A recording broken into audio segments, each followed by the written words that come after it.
Hi, this is my circuit for my high pass filter, and looking at the left here I have a 741 amp, and connected to pin 3 is my input signal. So one of these yellow wires is coming from my generator. My generator is set to 200 millivolts peak or 400 millivolts peak to peak, which is about 141 millivolts RMS. So one of the yellow is the generator, the other yellow is the scope measuring that input signal.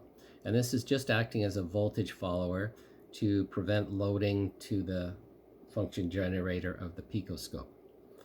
So you notice that I have a blue wire, that's my -9, a red wire for +9, and then I have this capacitor.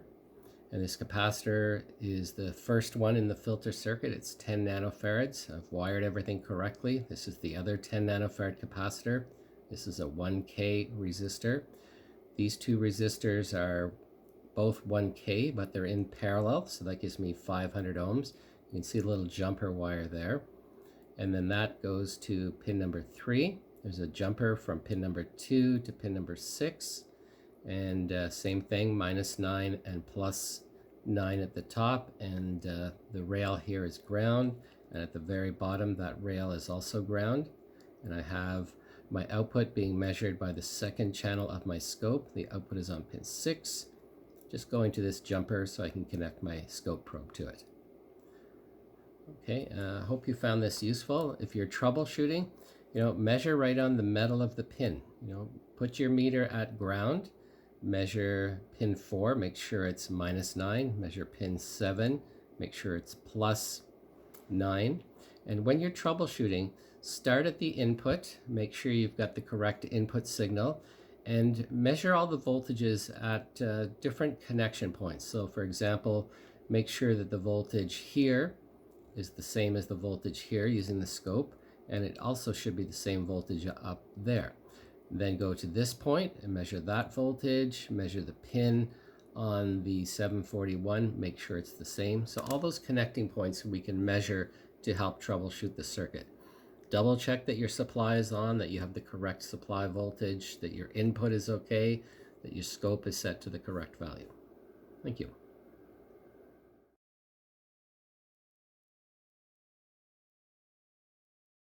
As I'm outputting 200 millivolts peak or 400 peak to peak, if you multiply the 200 millivolts peak by 0.707 to convert it to volts RMS, it gives you a value of 142.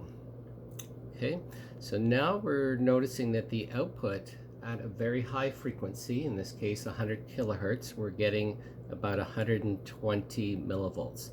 So we're going to multiply that by 0.707, and that gives me about 85 millivolts. So that's going to be our critical frequency. So what I'm going to do here is adjust the input frequency.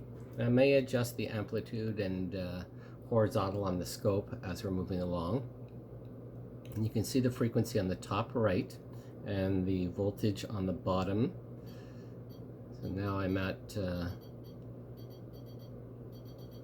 78 kilohertz, going down. And you notice that the amplitude is dropping a little bit, it's attenuating. But we're looking for that approximately 85 millivolts. I'm just going to change the time base. We're getting close to that. So 87, 86, I'd say there. And notice that the frequency is about 45 kilohertz. And if you do your calculations, I think that's about what you will get for the critical frequency. And then I'm going to go down a little bit more. We're going to go down to maybe 1,000 hertz. I'm going to increase the amplitude, channel 2.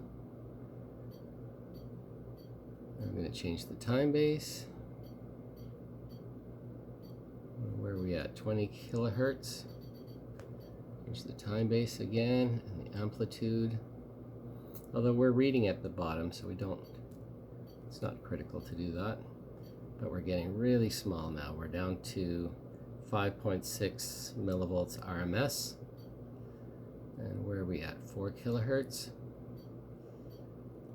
all the way down to, oops, that brings it to 0. I didn't want that. Okay, very, very small. Can't even read it on this particular oscilloscope. I hope you found this demo useful. Thank you.